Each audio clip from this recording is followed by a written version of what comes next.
This episode and others like it are made possible by the generous support of my patrons on Patreon. If you'd like to help support this channel and get early access If you're a good friend, you'll stop them. Wow. to every video, consider becoming a patron at patreon.com/secondthought.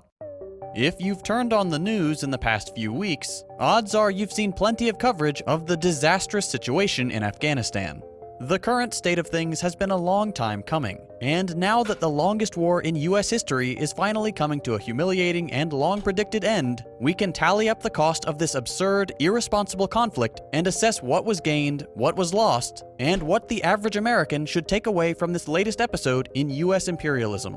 In this video, we're going to dive into the cost of the war in Afghanistan and consider how we could have more effectively spent that Like, how the fuck do people want to join the military when they watch what the fuck's going on right now? Like, this is an opportunity, a wake-up call for a lot of veterans who maybe were at the precipice of feeling conflicted about their service.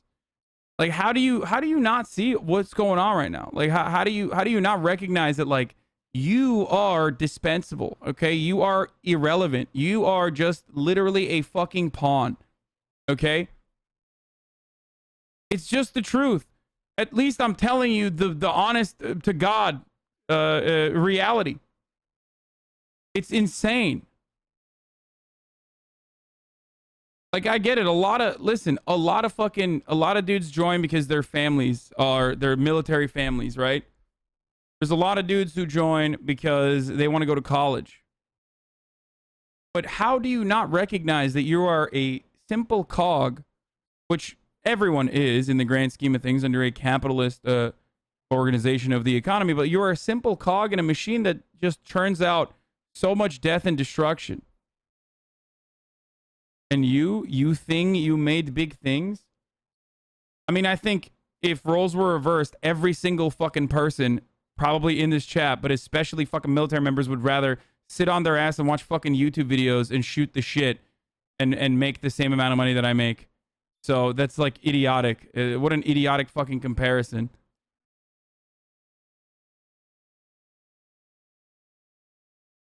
You think you make big thing? No.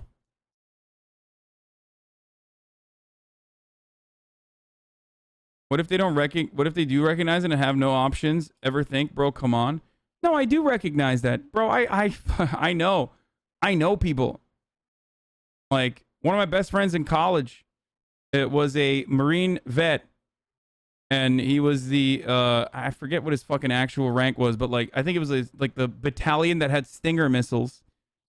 He's a super huge influence on me because he was an anti-war veteran that I met in fucking college. And one of the things that he used to always talk about was how they had like Stinger missiles. Do you understand how stupid that is? The enemy is an insurgent group that they are fighting with no fucking... They had no fucking air weapons. But they still sent out a fucking entire battalion. They have no planes or anything. They have no planes. They have no helicopters. They have no air force. And the Marine Corps still had a fucking entire battalion dedicated to, like, using surface-to-air missiles, portable surface-to-air missiles.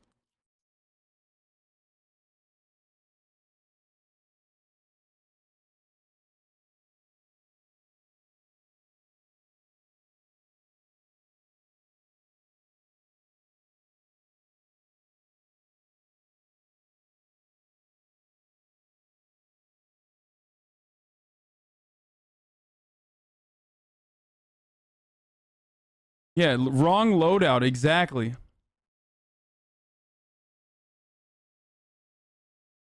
They would just like fire them off for fun because they had nothing to fucking shoot it at. Like every now and then they would just fire one. $250 billion. Over the course of the last 2 decades. It's a deterrent so the enemy doesn't get an air force? Dog.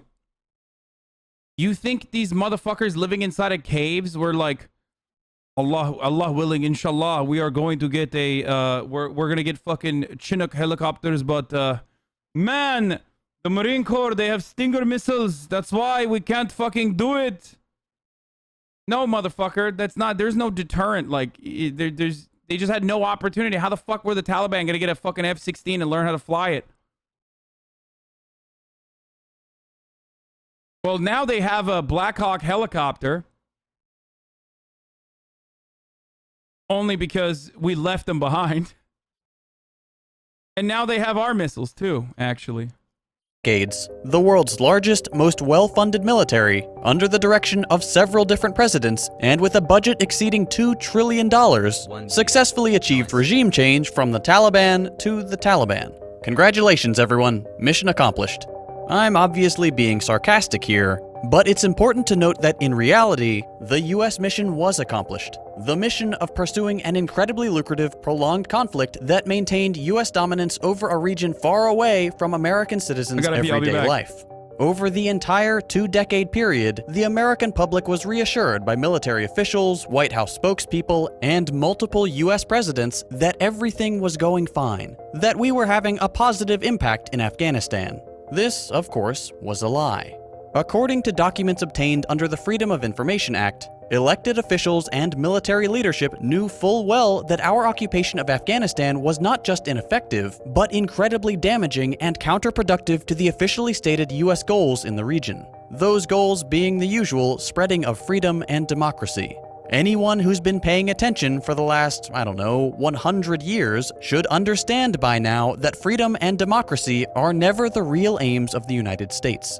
As you watch the news coverage of teary-eyed American soldiers returning home and describing how hard we fought for peace, there are some figures we need to keep in mind. Now, remember that there are plenty of well-meaning US soldiers. There are plenty of truly twisted ones too. But do not consider these statistics an indictment on each individual service member. That being said, what these soldiers represent is considered by most of the world to be the greatest force for death and oppression in modern history. The death toll of US involvement in Afghanistan is almost too horrible to think about. Leaving aside military combatants, since the beginning of the war, our brutal occupation of Afghanistan has resulted in the death of over 71,000 civilians. Many of those killed were children.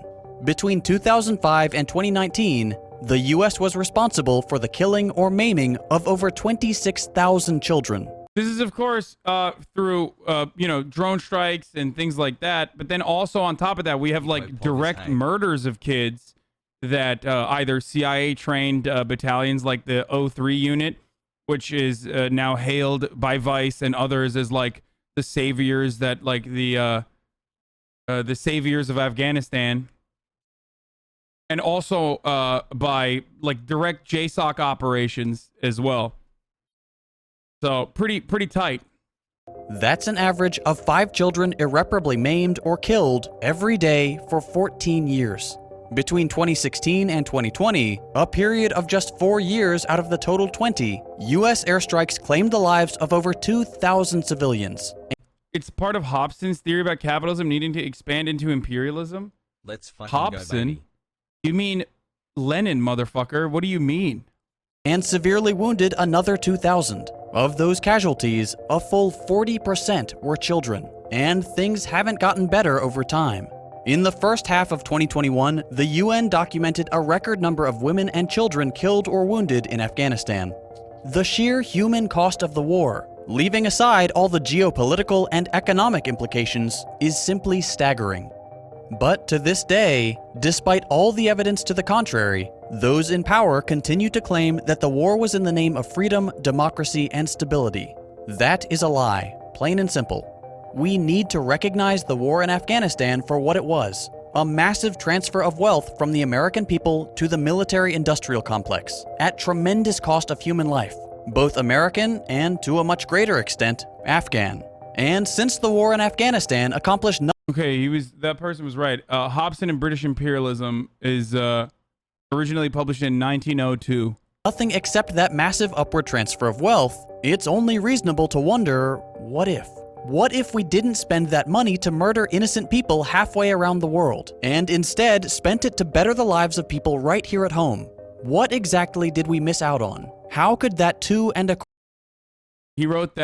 Hobson wrote that in 1902, 15 years before Lenin, imperialism, the highest stage of capitalism, came $2.25 out. trillion have been better spent. Hobson, not Now, Hobson, dissecting the the rapper. war itself will be quite the undertaking, and that Nitty gritty, dude.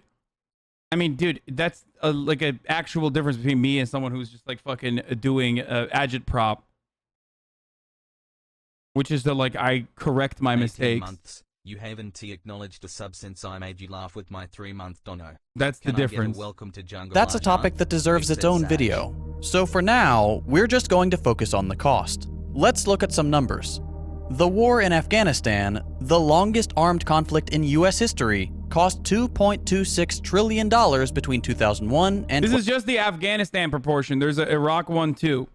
For the record, a lot of this stuff, a lot of the money that we spent out there was exclusively and this is very similar, as I've talked about time and time again, to like how the World Bank and the IMF operate, was spent specifically on U.S. contractors, right? So we would spend money, we give money to military contractors to like do R&D, build new weapons, test out those weapons, and then any kind of like nation building funds that we spent that didn't go to pedophile warlords that we had installed in places would go directly back to American contractors, I believe to the tune of 70%. 70% of the 70% of the money spent in Afghanistan went back to Western contractors. So we're just, you know, we're like spending money back on ourselves, but in Afghanistan. 2021, or $300 million per day, every day, for 2 decades. That sum is almost unfathomable. I often use billionaires like Jeff Bezos as an example of extreme, absurd levels of wealth. The cost of the war in Afghanistan exceeds the net worth of Jeff Bezos, Elon Musk, Bill Gates, and the next 30 richest billionaires in the US combined. And that's not all. Experts predict that by 2050, the cost of our interest payments alone will tip the scales at $6.5 trillion. For nothing. For less than nothing. For the senseless murder of thousands of human beings and the continued destabilization of an entire region. You understand that keeping the Taliban and ISIS control has been aimed towards keeping the people at home safe and happy? Can't believe you don't see that part. Dude, the part you don't see is Taliban and ISIS in the same fucking conversation as though they're like equal parts, they're homies, when they are enemies. Shows how fucking monolithic and dumb your understanding of like this incredibly complex conflict that's been ongoing for a very long time is. When you're like, oh, Dad, they're both brown, they're both Muslim. Come on, bro, they're both Sunni. Like, I don't understand. They're homies, right? Okay, let's break down that $2.25 trillion figure. The largest line item, $933 billion, was allocated to the Overseas Contingency Operations budget for the ironically named Department of Defense. The next largest chunk, $530 billion, represents interest payments by the US on the money we borrowed to fund the war. Keep in mind, that's only up to this point. $443 billion went to additions to the Defense Department budget, $296 billion to veterans' medical and disability care, and $59 billion to the State Department war budget. It's important to note that this massive $2 trillion sum does not include ongoing care for veterans or future interest payments. For the record, veterans are a group of individuals that are perhaps the worst possible insurance pool that you can be in. Because insurance, the way that insurance works is that healthy people pay into the system and unhealthy people that desperately need the medical treatment pay into the system, so that ultimately you hedge the cost of treatment for the unhealthy people by getting money from the healthy people who don't need it. But in the veterans, in the VA, there is no healthy people. Everyone's fucked up. You can get PTSD just by basic training. You could die during basic training. Okay? So none of that had to happen. Anyway, let's keep going. It also does not include the budget for clandestine operations undertaken by the CIA, such as suspected US involvement in the opium trade. For example, while the US military was purportedly guarding opium fields to put a dent in the lucrative drug trade, opium production tripled between 2000 and 2014, And by 2015, Afghanistan was producing 90% of the world's opium poppy. The only conclusions to be drawn here are either that the US military is grossly incompetent at keeping an eye on flowers, or that once again, we secretly cut ourselves in on an incredibly profitable, illegal trade. It wouldn't be the first time US agencies have been involved in drug trafficking. So, $2.26 trillion, which will likely increase to $6.5 trillion by 2050. That's a lot of money to play with. Let's reallocate some of those funds, shall we? We'll start with one enormous high-ticket item, just for fun. It's common knowledge that US transportation infrastructure is severely lacking, to the point where our public transit system is considered a joke around the world. We have essentially no high-speed rail system. What do you mean, brother? We have the freest public transportation. Free to walk everywhere if you don't got a car. Fuck you. Free to fucking sit in a 8-lane highway in bumper-to-bumper traffic because we have absolutely abysmal public transport. Or HSR, to speak of. Something that residents of many other countries take for granted. China is the gold standard when it comes to railways. With nearly 38,000 kilometers of HSR, both the longest and most heavily used in the world, China have proven themselves to have mastered the art of building efficient and effective long-range public transportation. Thanks to thorough medium and long-term planning, and more recently, thanks to a decade's worth of experience constructing their railways, China has been able to get the production cost of HSR down to between $17 and $21 million per kilometer. That's roughly 2/3 the cost of other industrialized countries, and about 1/3 the cost of the US's one high-speed rail project, located in California and touting an eye-watering price tag of $56 million per kilometer. The US could learn a lot from the rest of the developed world, and if we really wanted to, we could adopt similar practices or— It's cheaper when you use slave labor, lol fucking clown. Okay. That's the only reason why we don't have high-speed rail, you think? Because labor is more expensive in America? Is that what it is? That's why we're still using fucking... That's why we're still using the railroads that we built like in the fucking 19th century? Is that what you're saying to me? Or even work with these nations to whittle down the price of our own railway projects. But let's assume that we don't do that. A safe assumption, in my opinion.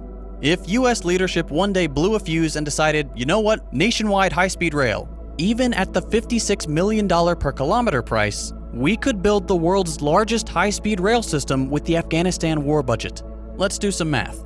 The US is home to roughly 47,000 kilometers of interstate highway. 47,000 kilometers times $56 million equals $2.63 trillion. We could replace almost every— I love when motherfuckers are like, dude, China has slave labor. We literally have the largest number overall and the largest per capita density of like enslaved, caged humans on the planet, dude. What the fuck are you talking about? Wake the fuck up, dude. Wake the fuck up. Okay? That's insane.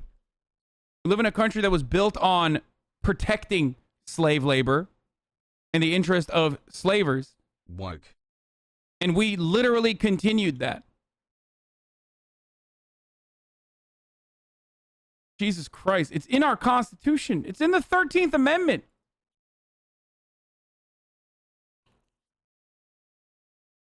Single mile of the massive US interstate system with high-speed rail with the budget of a war that accomplished absolutely nothing.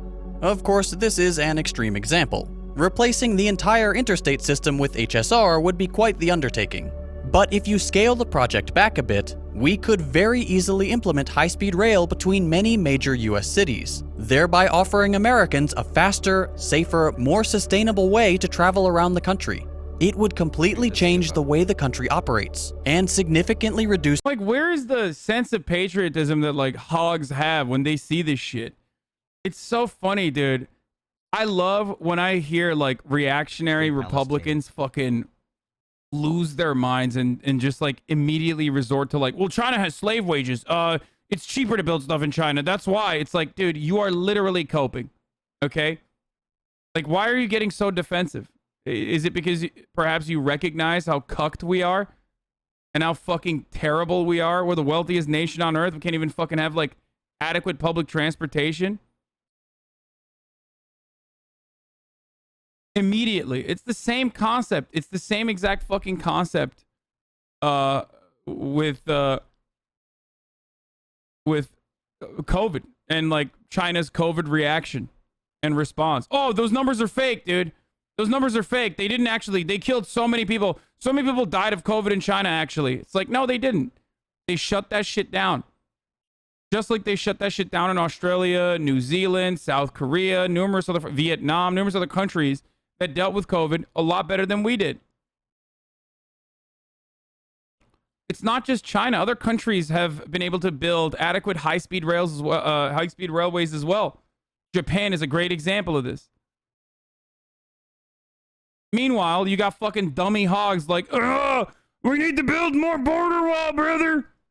I need to build a border wall so I feel good.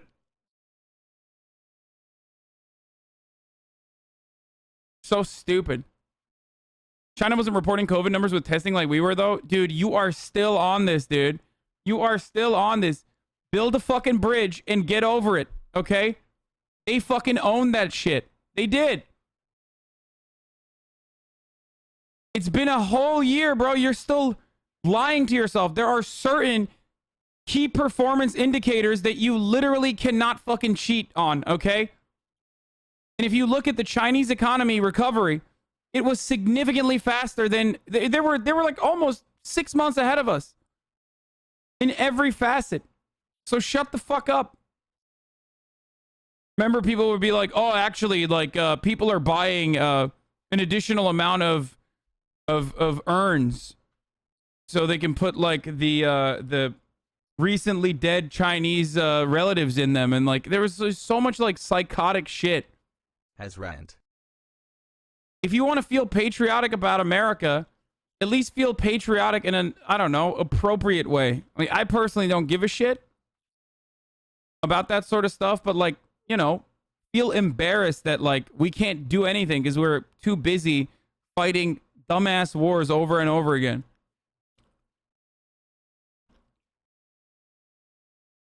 How are there so many hogs in here? Because every American is permanently brain diseased with American exceptionalism, and that is the reason why, like, anytime you lift the veil from over their eyes a little bit, they lose their shit. They're like, "Whoa, no!"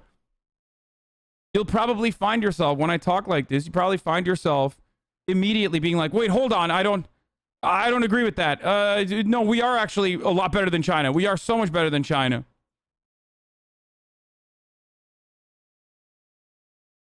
You know? It's just like, no matter how progressive or how lefty you are, it's really hard to just shed yourself of a couple things. One is the dogma of capitalist thinking, and also the American individualism and American exceptionalist idealism that makes you believe unconditionally that like America's the only country on the planet. There are no comparable OECD nations out there that are fucking absolutely destroying with respect to like healthcare, education, public transportation, housing, just so many other things that we just get constantly cumstered on.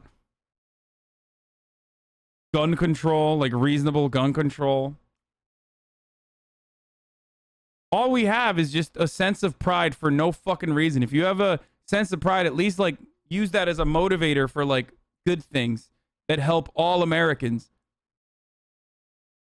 Reduce our nation's carbon emissions. Just to put something on paper for the rest of our hypothetical, let's plop down 3 massive interstate tracks of high-speed rail.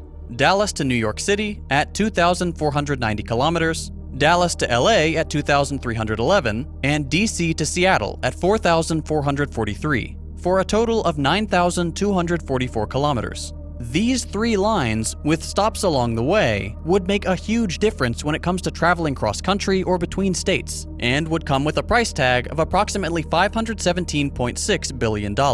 Subtract that from our $2.26 trillion budget, and we're left with $1.74 trillion. With one major project complete, let's move on to tackling another challenge: healthcare.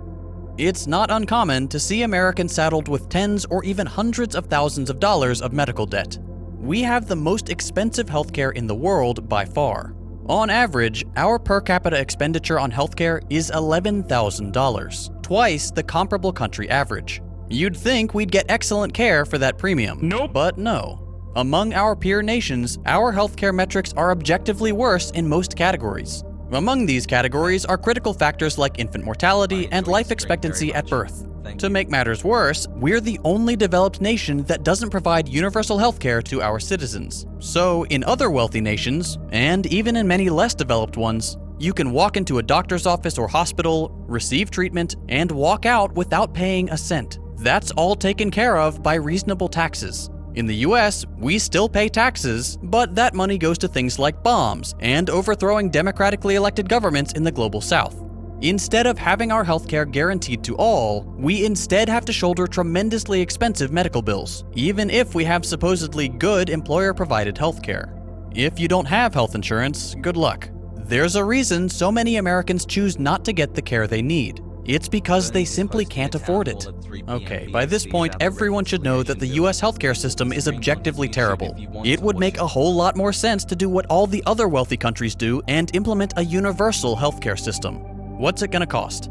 According to a Congressional Budget Office report, the most thorough and extensive of its kind, we need to consider not what it will cost to implement, but how much we'll save by implementing it. The report is incredibly comprehensive, and if you'd like to read it yourself, I've left a link in the description. But the bottom line is this. The report took 4 proposed universal healthcare plans and ran the numbers. They found that every single one of them would save us tens or hundreds of billions of dollars per year, ranging from 42 to 743 billion. Then, just to show the most extreme end of implementation costs, they developed a 5th hypothetical system, a program with high payment rates to providers and drug companies and low cost sharing for individuals, and added long-term support and services. Even under this unrealistic model, spending only increased by 290 billion per year, less than half of what Universal healthcare is shit. Holy fuck. You don't even know till you live in it all your life. Wait time, shit treatment. Doctors don't give a shit. If you go into a walk-in clinic and you have multiple issues, you gotta go for each issue separate so they can charge you each time. One of my favorite fucking takes, first of all, I literally grew up in a country that had universal healthcare, Turkey.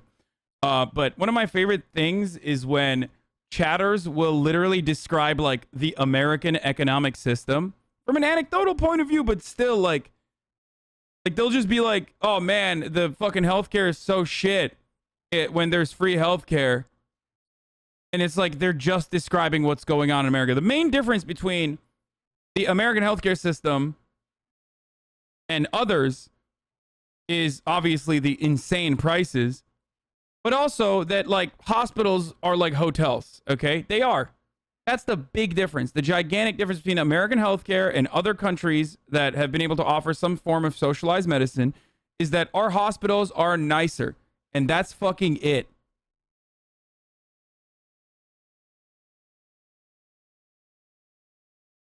And the cost of that is a lifetime of medical debt. It is insane. People constantly talk about rationing healthcare in these other countries. Like, oh my God, they're rationing healthcare. You think we don't ration healthcare, you idiot? We ration it by who can pay for it. Every country rations healthcare. We ration it by who can pay for it.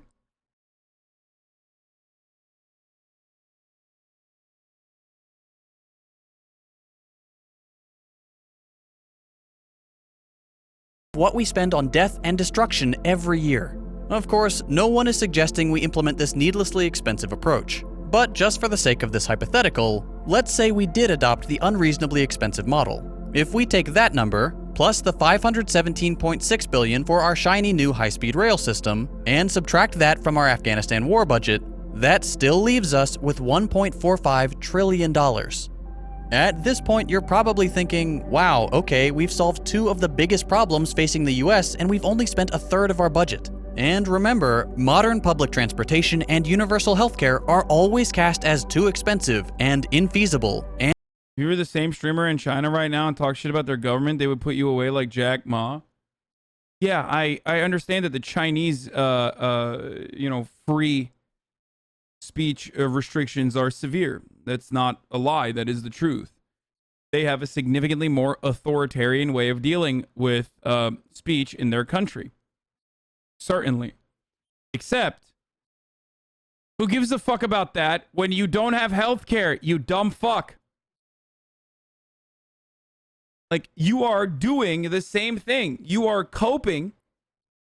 You are coping to try to fucking find, like, any reason for why, like, oh, the situation here is so much better. Okay, why can't we have fucking free speech and also universal health care? Like, think about the UK, you fucking idiot. There's a reason why you bring up China, a country that is, like, still developing, okay? And not compare the United States to fucking the UK or Norway or numerous other countries that are right there. Look at fucking Canada.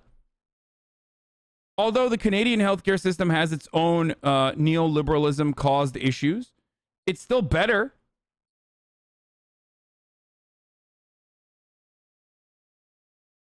UK has the worst universal healthcare. You're a delusional psychopath if you think the national healthcare system is not the best possible system that we could have. Surely, obviously, issues caused by underfunding are pervasive and bad. But literally ask any fucking British person if they would rather have private healthcare, and they will tell you very quickly that no, that's not the case at all.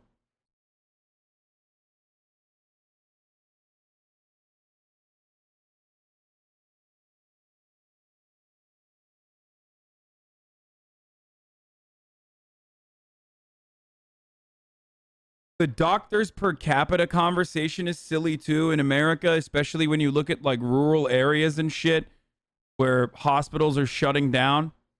Free speech overall, no compromising. Yeah, you're a fucking idiot, dude. Use your freedom of speech to like try to get healthcare then. It's not going to work for you, okay?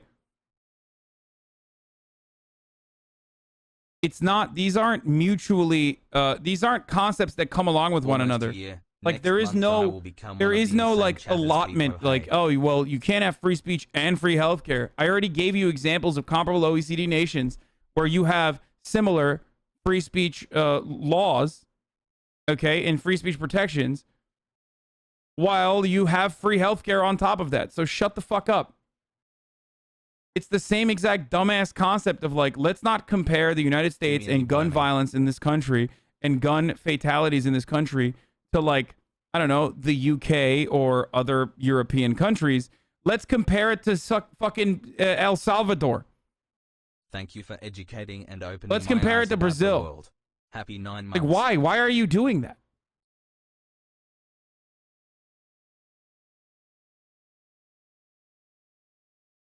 Our baby is 1 month old.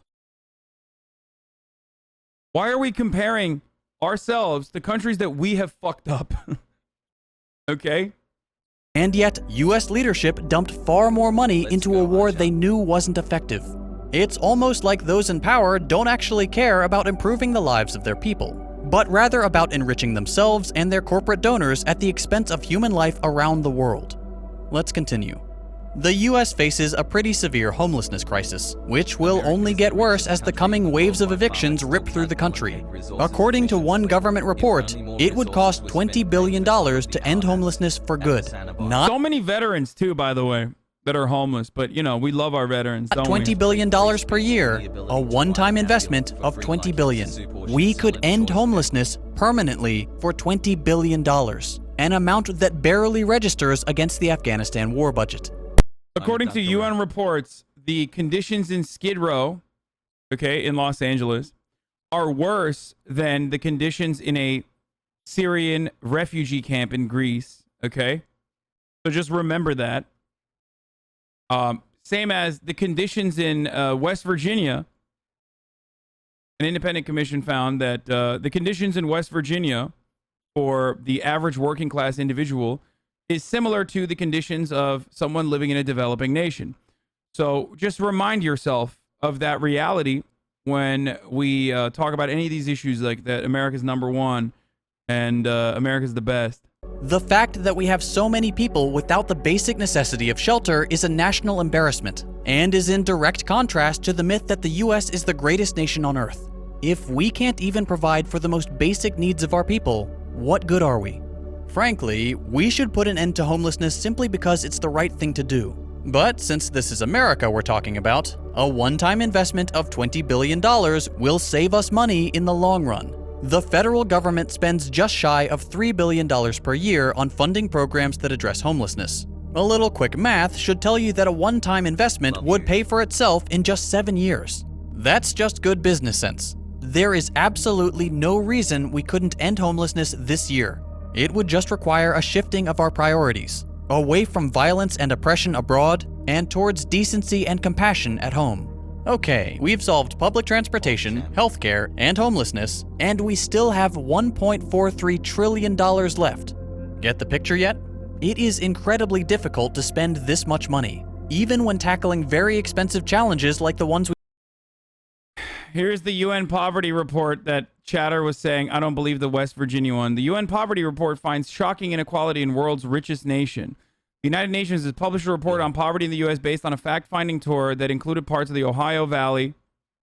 The UN report says that 40 million poor Americans, about 5.3 million, live in the third world conditions of absolute poverty. The study also suggests that recent tax reforms have worsened the situation for U.S. citizens. According to the UN Special Rapporteur of Human Rights, Philip Alston, the report's lead author, in an interview in the Ohio Valley Resource, he said poverty has significant human rights implications. He released the final report, which finds the U.S. had the highest rate of income inequality among Western countries. In 2018, the country had more than 25% of the world's billionaires. Alston also found the U.S. does not provide adequate funding to address its opioid crisis. The country is also one of the lowest voter turnout rates among developed countries, with just a little more than half the population casting ballots in the 2016 presidential election.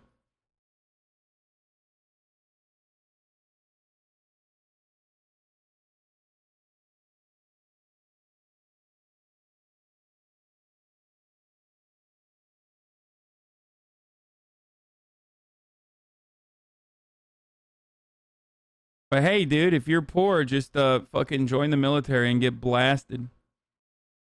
Yeah, that's another thing I was going to talk about, obviously. Here's a WAPO article on a school district opting out of free and reduced price meals, saying that the students would become spoiled. I have no problem starving every executive that made this decision. They should starve.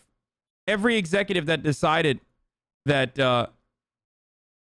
free meals programs would cause students to become spoiled should starve. Absolutely starve. For the record, for those of you who don't know, school meal programs are incredibly important for millions of children that only get their only adequate meal from said school meal programs. They're so important, as a matter of fact, that like even during COVID, the meal programs continued at schools even though schools were closed. Millions of fucking families rely on free meals at school.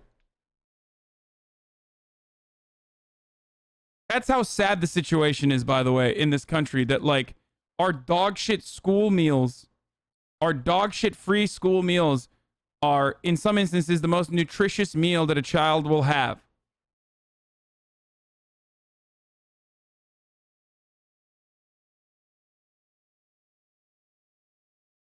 Wonderful stuff. Anyway, we'll get back to that in a little bit. We've mentioned, there are plenty of problems we could address. From rebuilding crumbling infrastructure, to starting the transition away from fossil fuels, to electrifying airlines, to investing in sustainable agriculture, to funding climate change mitigation efforts. The point is, US leadership will never take the initiative to invest in these critically important areas when they can dump trillions of dollars into war for the sake of maintaining dominance over the rest of the world, no matter how many lives it costs, and no matter how many problems we could solve at home with that money. Every year, the United States falls further and further behind its peer nations in crucial metrics. So cheaply adequate, I relied on them growing up. I'm a professional cook and the standards for that food is barely nutrition. No, I know. And even then, that barely nutritious meal is considered the most nutritious meal that child will have for the entire fucking year. So think about that. Metrics. Quality of life, wages, health outcomes, infrastructure, and countless other areas which should be the priority of all nations. especially those as wealthy as the US. There's a reason the rest of the world sees the US as a force for chaos and destruction. It's because we are an incredibly violent nation, bent on the subjugation of the rest of the world to our way of life. A way of life that does not benefit the average American, and certainly does not benefit those living in the nations we occupy, bomb, and leave for dead. It is long past time the American people took a hard look at the priorities of our elected officials. They do not match our priorities, and that is not the way it should be. I mentioned at the beginning of this video that this kind of content is made possible. I'm a New York City teacher, and while we have free breakfast and lunch for our students, one of their meals is mozzarella sticks. They aren't even good. Yeah, I mean, I have to repeat myself again. There are so many families in this country, the wealthiest country on earth, that are food insecure. And the most nutritious meal that they will get is from their